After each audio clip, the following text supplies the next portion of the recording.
Well, hello YouTube. It's VSG Mitch again. It's been a while.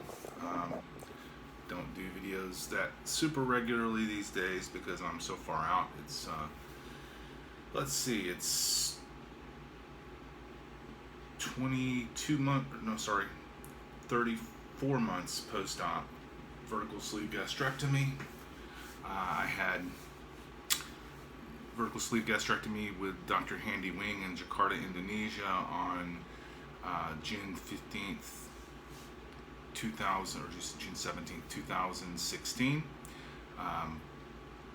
It's been a while, and starting weight was 317 the day of surgery, although I'd been 345, I think, on my first doctor visit, something like that, and I'd been as much as 365 recently before that. So, my weight yo-yoed, it always has.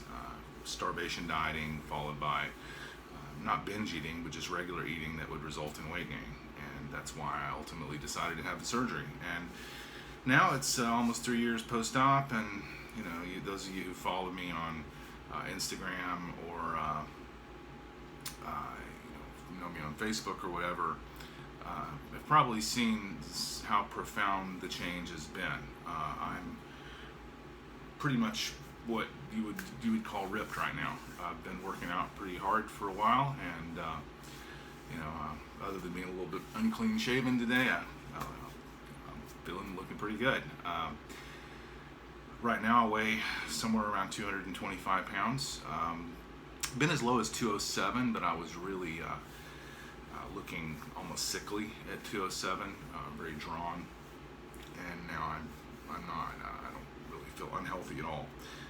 Stamina is pretty good compared to what it's ever been in my life. I'm strong as an ox. It's pretty good. That's the physical side of things. But what I want to talk to you about today is the emotional side of things, the mental side of things. I don't think that gets enough focus in this process, this journey that people go through. I had my surgery in Jakarta, Indonesia, and it was a very simple process to get the surgery. Dr. Handy interviewed me personally, thought I was a good candidate based on my story, how I'd lost over 100 pounds 4 times before, over 50 pounds 3 times. Additionally, the yo-yo dieting and inability to keep the weight off was very made me a good candidate for somebody with vertical sleeve gastrectomy. And it seemed like my problems were metabolic more than being a binge eater or someone who lived off sweets and those kinds of things, because I never really cared for sweets. If I drank sodas, it was always diet. I didn't care for the sugar. I didn't eat candy. Occasionally I'd have a Snicker bar, but I didn't live off of them. So I was bad about fried food. Sometimes I'd eat a lot of fatty meat, red meat and that sort of thing, but pizza, but not quantity wise any more than most people.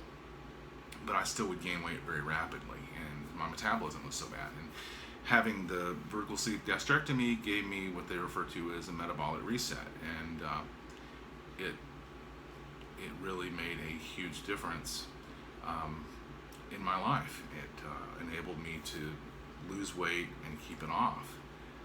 Here I am 3 years later, and it would be, you could say I've regained 17 pounds, I guess, if you wanted to, or 18 pounds, but I've gained so much muscle mass that, it's really not, I haven't regained anything. So, back to the mental aspect of things. Those of you who've been obese for your entire life know what it's like. Now, some of you who've maybe have gained weight, you've experienced both sides of the coin, but if you've been obese pretty much your whole life, which I have been, your entire identity is built around your physical nature. Who you are is a reflection of what you are, and what you are is an obese person. And that doesn't mean you're a bad person. It just means that you probably don't like dancing, because people laugh at the fat guy dancing or the fat girl dancing. You probably avoid things that require any kind of physical endurance, or you avoid anything that'll put you in a situation where you are potentially going to be the butt of a joke, because being the butt of a joke is kind of what you get used to. In my case, I had an older brother who 7 years older than me, who he and his friends tormented me for years. It was anytime they were around, I was the butt of the joke. They would sit around just insulting me, and my parents allowed it.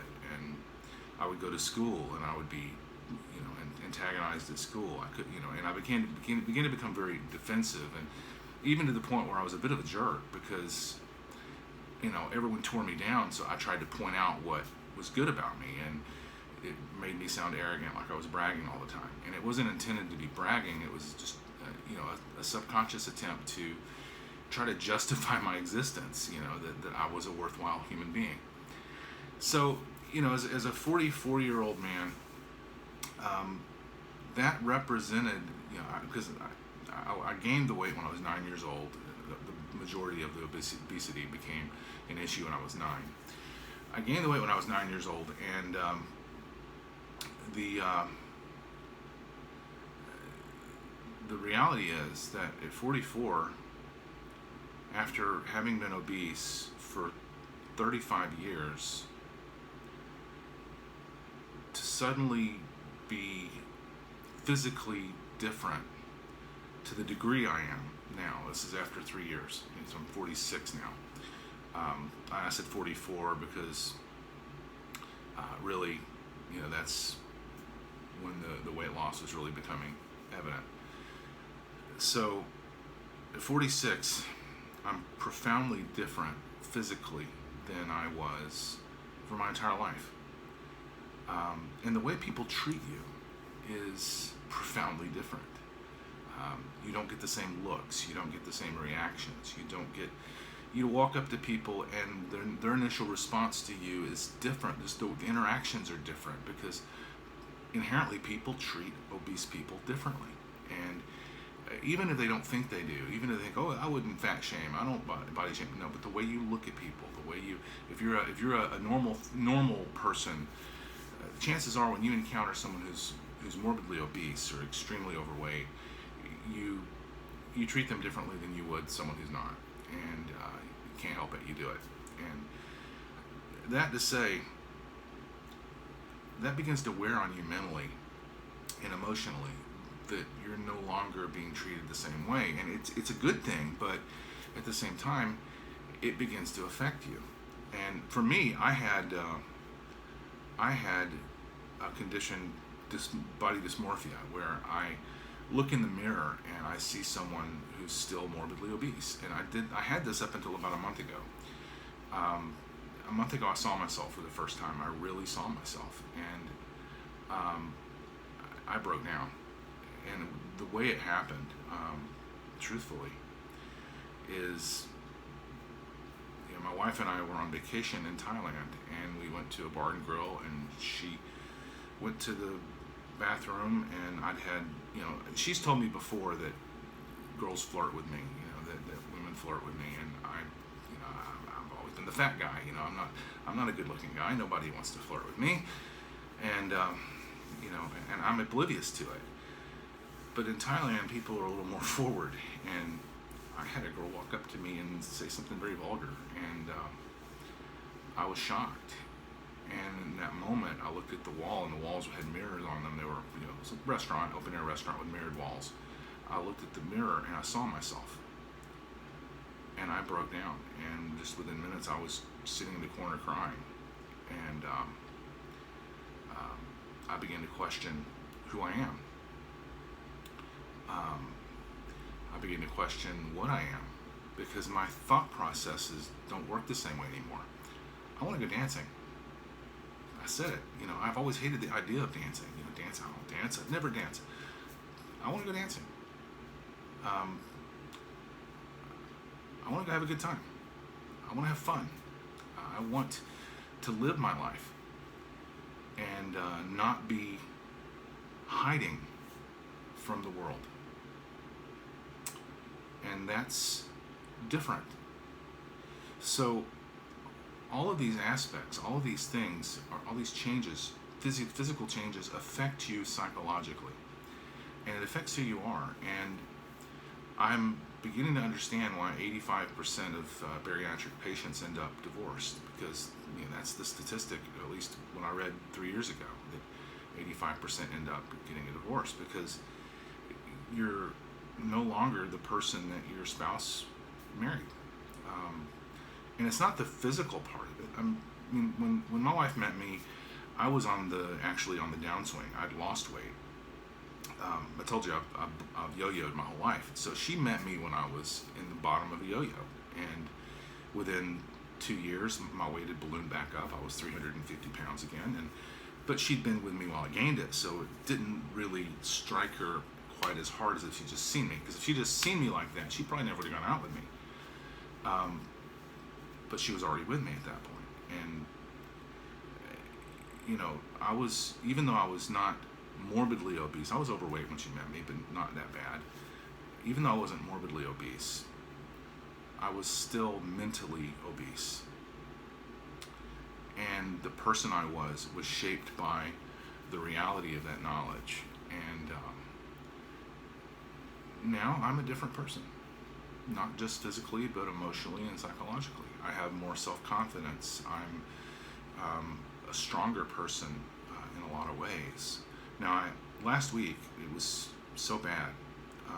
I'm just adjusting to this, or 2 weeks ago. I think it was 2 weeks ago, it was at its worst. I had 7 anxiety attacks in 4 days. Full-on fetal position, rocking, unable to move, like a seizure. 7 in 4 days. And I'm coming to terms gradually with who I am. I don't know that I like me yet. I really don't. I don't know that this new me, the thoughts, the emotions, the attitude, I don't know. But I understand now why people who have bariatric surgery are supposed to have counseling. They're supposed to have psychiatric care, post-op, evaluation pre-op. It's not easy. It's really not easy. So again, if you have had the surgery and you're early, keep in mind the things I'm saying, because this is true. This is stuff that goes through. Now, maybe not everybody is going to deal with it the same way I have. Thailand is a den of depravity. It's wild and crazy, and we were in Pattaya, which is a very touristy party town area. We went there to go fishing, but we went into town. Our hotel was in town, and it was insane. And that same scenario that happened, that I described, in some form repeated itself daily, every day. Sometimes when I was alone, sometimes when my wife was with me. Things got said. I had some really ugly things said, and it was incredibly difficult. I wish that I wouldn't have gone to Thailand. I wish I wouldn't have done it. But then at the same time, maybe I needed that. Maybe I needed that shock to my system to get me out of the dysmorphia and to understand the profundity of the change that I've gone through. And anyway, so this is VSG Mitch. Don't mean to sound depressing. Don't let my personal experiences influence, if you're considering the surgery, influence it one way or the other. Like I've said before, someone asked me, do you recommend vertical sleeve gastrectomy surgery? And my answer is always the same thing. No, not just no, but hell no. And what I mean by that I don't mean that it's not good, that it's not worth doing. What I mean is I can't recommend someone to do something so dramatically life-changing, because you could hate me and blame me for anything from how difficult it is to eat afterwards, and the pain in the post-op time period, and the recovery time, and then the physiological changes, and which go into emotional changes and personality changes. Those things I don't want to be the person responsible for that. So no, I don't recommend it. I recommend that you do the research, you evaluate, and you make a decision based upon what you feel is right for you. And anyway, so let's see if I can move the camera up here and step back and let you guys see kind of a body, what I look like now. This is me. 3 years post-op, from a size 50 waist to a size 34, 46-inch chest. Like I said, I've worked really hard to get here. This isn't the surgery isn't a magic bullet. The surgery isn't life-changing in itself. The surgery is a tool, and like any tool, it can be used and used well. It can be effective if used correctly, and if you combine it with following the routine nutritionally and proper exercise, then you can be successful and transform yourself into what you were meant to be physically. But know that in that transformation, more changes than just physical. This is VSG Mitch saying bye for now.